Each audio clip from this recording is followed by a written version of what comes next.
ہم واپس آتے ہیں ایک بریک کے بعد.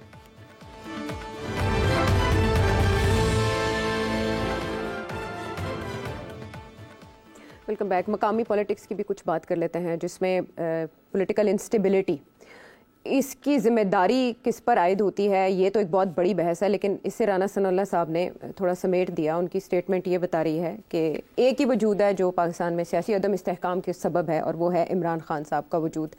مین وائل انہوں نے یہ بھی کہا ہے کہ عمران خان صاحب کا وجود، جی عمران خان کا وجود سیاسی عدم استحکام کی ضمانت ہے، یا وہ نشانی کہنا چاہتے تھے، بیسیکلی ضمانت کا لفظ انہوں نے کہہ دیا کہ یہ علامت ہے اس کی. اس کے علاوہ وہ یہ بھی کہہ رہے ہیں کہ پیپلز پارٹی ہم سے پہلے پی ٹی آئی سے اتحاد کرنا چاہتی تھی، لیکن بانی تحریک انصاف کسی کا وجود تسلیم کرنے کو تیار نہیں ہے. یعنی پہلے انہوں نے خود سٹیٹمنٹ دی کہ ان کا وجود ہے، اور پھر وہ کہہ رہے ہیں کہ وہ کسی کا وجود نہیں مان رہے. تو اصل میں کس کا وجود ہے پرابلم سارے پولیٹیکل انسٹیبلٹی کی؟ ایکچولی وجود تو مسئلہ تو خان صاحب کا ہے نا. خان صاحب ہی ہیں جو کہ کہتے ہیں ان سب کو وائپ آؤٹ کر دو. یہ لوگ تو انہوں نے کسی نے ایک دوسرے کے خلاف یہ کبھی نہیں کہا تھا پیپلز پارٹی نے یا ان نے کہ اس کو ختم ہی کر دیا جائے. لڑتے جھگڑتے تھے، سمندر میں پھینک دیں گے، یہ کر دیں گے، وہ کر دیں گے، وہ چلتا ہے، یا گھسیٹیں گے. ہاں گھسیٹیں گے. یہ تو نہیں کہا کہ جی اس کا وجود ہی ختم کر دیں. تو خان صاحب تو جو ان کا جو اسٹیبلشمنٹ کے ساتھ جھگڑا تھا باجوہ صاحب کے ساتھ، وہ یہی تھا نا کہ میں ان کو فارغ کرنا چاہتا ہوں، ختم کرنا چاہتا ہوں، اور وہ ان کو بچاتے رہتے ہیں. وہ کہہ رہے تھے آپ کے خیال میں سب سے بڑا مسئلہ کیا ہے، تو وہ معیشت سمجھ رہے تھے باجوہ صاحب، وہ کہہ رہے تھے اپوزیشن. وہ ایکچولی ون پارٹی اسٹیٹ بنانا چاہ رہے ہیں. تو دو باتیں ہوئی نا. ایک تو وہ کہتے ہیں جب تک یہ ہیں تو اس وقت تک پرابلم ہے. دوسرا یہ کہتے ہیں کہ جب تک یہ بیٹھیں گے نہیں ہمارے ساتھ تو پرابلم رہے گی. تو وہ خیر دوسری والی بات تو پرانی بات ہے، کوئی نئی بات نہیں ہے. جس کے اوپر خان صاحب کا موقف بڑا کلیئر ہے کہ میں نے نہیں بیٹھنا ان کے ساتھ. ٹھیک ہے نا.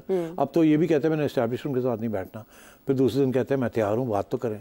تو خیر اب یہ جو ہے نا اس کو مس انڈرسٹینڈنگ اس سے ضرور ہوگی کہ رانا صاحب بیسکلی کیا کہہ رہے ہیں. اور پھر انہوں نے یہ بھی اس قسم کی کوئی بات کی ہے کہ جی 6 ماہ کے اندر کچھ پتہ چل جائے گا یا ادھر 6 ماہ سال تک ان کے حوالے سے فیصلے ہو جائیں گے. دوسری طرف عمران خان صاحب کہہ رہے ہیں میں 6 ماہ تک باہر آ جاؤں گا جیل سے. تو یہ دونوں کی ٹائم لائن میں اتنا بڑا فرق. ہاں جی، وہ 6 ماہ تک کہہ رہے ہیں یہ حکومت بھی چلی جائے گی 6 ماہ تک، اور میں بھی باہر آ جاؤں گا. اور رانا ثناء اللہ صاحب کہہ رہے ہیں 6 ماہ سال تک.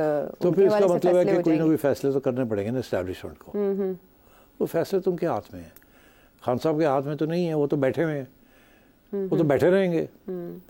تو اصل میں مسئلہ یہ ہے کہ اسٹیبلشمنٹ پہلے بہت آسانی سے فیصلے کر لیا کرتی تھی ماضی کے سیاستدانوں کے حوالے سے. اب سچویشن کچھ ایسی ہو چکی ہے کہ نہ سیاستدانوں کو سمجھ آ رہا ہے نہ اسٹیبلشمنٹ کو کہ فیصلہ کس کے حوالے سے کیا کرنا چاہیے. تم نے بہت امپورٹنٹ بات کہی اور بالکل صحیح تم نے بڑی تجزیہ کیا ہے. بس اب میری چھٹی ہونے والی ہے، تم سے تجزیہ لینا شروع. نہیں، یہ شوق کا اثر ہے، میں آپ کی وجہ سے سیکھ گئی ہوں. نہیں، by the way this is very true کہ خود نہیں پتا ان کو how to deal with this issue. ان کو وہی پتا ہے کہ پٹائی کرو. وہ کہتے ہیں ہم نے احتجاج کرنا ہے، ٹنگا توڑ دو، جیل پا دو. یہی ہے نا، ابھی تک تو یہی ہوتا رہا. اور میرا خیال ہے یہی وہ اناؤنس کر رہے ہیں کہ آگے بھی ایسے ہی ہوگا. اسی لیے انٹیریئر میں لے گئے نا محسن نقوی صاحب کو. تو اب اور ادھر سے پی ٹی آئی والے کہہ رہے ہیں ہم نے سب سے پہلا جلسہ ہی جو ہے وہ ہم احتجاجی جلسہ جو ہے وہ ہم اسلام آباد میں کرنا چاہتے ہیں. اسلام آباد میں ایسے ہی 30 مارچ کو. ہاں، تو ایک نئی مہم چلانا چاہ رہے ہیں. تو ٹیسٹنگ 1 2 3 تو ہونے جا رہا ہے نا اب. ہونے جا رہا ہے. اور پنجاب کے اندر بھی خبریں آ رہی ہیں کہ یہاں بھی تیاری کی جا رہی ہے کہ اگر یہاں بھی پھر نکلتے ہیں یہ وہی کیا جائے جو محسن نقوی صاحب کے زمانے میں ہوتا تھا. بالکل ٹھیک.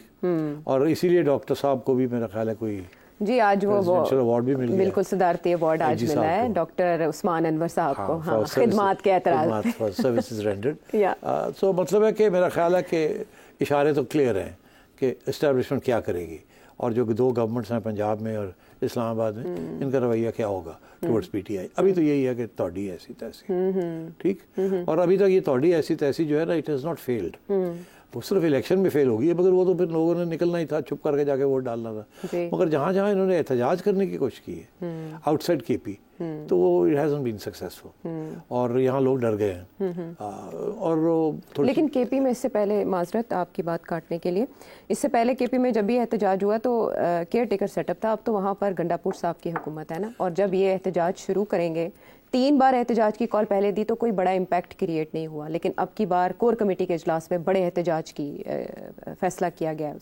آپ کے خیال میں یہ آپ کی بار امپیکٹ کریٹ کر پائیں گے کے پی کی حد تک؟ کے پی میں تو ہمیشہ امپیکٹ ہوا ہے نا. اگر یہ گورنمنٹ کی کیئر ٹیکرز کی بھی تھی تو اب کے پی کے اندر تو سارا وقت ملیٹنسی چل رہی ہے اور وہاں تو وہ بھی نہیں ان کو کنٹرول کر سکے گے. تو اب تو خیر یہ پورا فل فلیش شو کریں گے, ایک پروونشل لیول پہ یہ شو کریں گے, اور ان کو کرنی بھی چاہیے اگر یہ امپریس کرنا چاہتے ہیں. کم از کم یہ تو پتا چلے کہ کے پی ان کے پاس ہے, اور اگر کے پی میں ان کی شو ٹھیک نہیں ہوتی تو پھر آپ سمجھے گا یہ فلاپ ہے.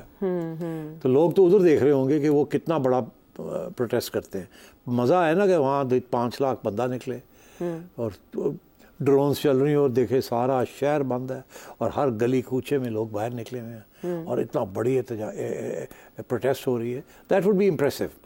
اور اس کے بعد ظاہر ہے the most impressive place is not Karachi, it is over here in Punjab, Lahore شہر کے اندر. اگر لاہور شہر کے اندر یہ 50,000 بندہ اکٹھا کر لیتے ہیں اور تو it will be a big show. Islamabad, اور اسلام آباد میں تو ظاہر ہے اسلام آباد میں میرا خیال ہے کہ اسلام آباد کے لوگ جو ہیں اس حد تک باہر نہیں نکلیں گے جس حد تک سے کے پی میں نکلیں گے یا شاید ایون یہاں نکلا ہے. وہاں بڑی جنٹری قسم کی جنٹریفائڈ کلاس ہے اور بیوروکریٹس اینڈ ججز اور اس قسم کے لوگ زیادہ ہیں وہاں, فیملیز ہیں, فوجی فیملیز آلسو. میرا خیال ہے کہ وہاں تھوڑا سا اتنا آسان نہیں ہوگا, پھر ان کو لانے پڑیں گے لوگ کے پی سے. اور یہ ہمیشہ اسلام آباد میں جب یہ کچھ کرنے جاتے ہیں تو وہاں 8-10 ہزار لوگ سے زیادہ نہیں لوکل ملتے ان کو.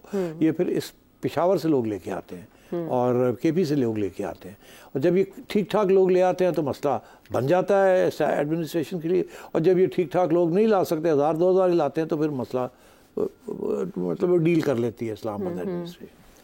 تو کچھ لوگ یہ بھی سمجھ رہے ہیں کہ کے پی میں ایسی سچویشن ڈیولپ ہو سکتی ہے انڈر گنڈاپور صاحب کہ اسٹیبلشمنٹ تھوڑا لیوریج دینے پہ مجبور ہو جائے عمران خان صاحب کو اور بات چیت کے لیے دروازے مزید کھلیں. مگر نہیں عائشہ, وہ تو ہم ہر پروگرام میں یہ بات ہوتی ہے, میں کہتا ہوں دروازے کھلے ہیں مگر بات آگے نہیں بڑھ رہی. دروازے کھلے ہیں, بات آگے نہیں بڑھ رہی بیکاز ظاہر ہے بڑے سیریس قسم کے ایشوز ہیں نا. خان صاحب تو کہتے ہیں مجھے ابھی نکالو, کیسز ختم کرو اور ایک نئی الیکشن کراؤ, اسی قسم کی بات کرتے ہیں نا, تو وہ تو پاسبل نہیں ہے. تو وہ میکسیمم ایجنڈا سے شروع کرتے ہیں اور زیادہ کنسیشن دینے کے لیے تیار نہیں ہے. اور وجہ اس کی یہی ہے کہ وہ سمجھتے ہیں کہ عوام میرے ساتھ ہے, جب تک میرے ساتھ ہے آئی کانٹ لوز. تو یہ 1 سال رہ گیا, 1 سال اور کے بعد جبکہ نیا ایشو بنے گا ایکسٹینشنز کا اور یہ, تو پھر دیکھا جائے گا کیا ہوتا ہے اور کیا نہیں ہوتا. تو وہ تو اس قسم کی امید لگا کے رکھے ہوئے ہیں. سو میں یہ سمجھتا ہوں کہ یہ جو اب احتجاج کرنے جا رہے ہیں اٹ ول ڈیپینڈ کہ یہ کتنا بڑا احتجاج کر سکتے ہیں کہ نہیں. میرا خیال ہے پنجاب کے اندر اور اسلام آباد میں ان کو اجازت نہیں ملے گی, اور اگر یہ وائلیٹ کرنے کی کوشش کریں گے تو پھر کام پہ ٹانگیں گی. دیٹس دی پالیسی, وہ تو اسٹیبلش پالیسی ہو گئی ہے. چلیں, یہ تو پاکستان تحریک انصاف کے لیے ایک بڑا چیلنج آگے منتظر ہے. کے پی کے حد تک آسانی ہوگی, لیکن لاہور یا اسلام آباد میں اتنے بڑے پیمانے پر احتجاج کرنا کہ وہ سب کو چونکا دے مشکل ہوگا. کیپنگ ان مائنڈ کہ پنجاب میں حکومت کس کی ہے اور ہمارے وفاقی وزیر داخلہ کون ہیں اور ماضی ان کا کیسا رہا ہے جب وہ پنجاب کے نگران وزیر اعلیٰ تھے. ہم واپس آتے ہیں ایک بریک کے بعد.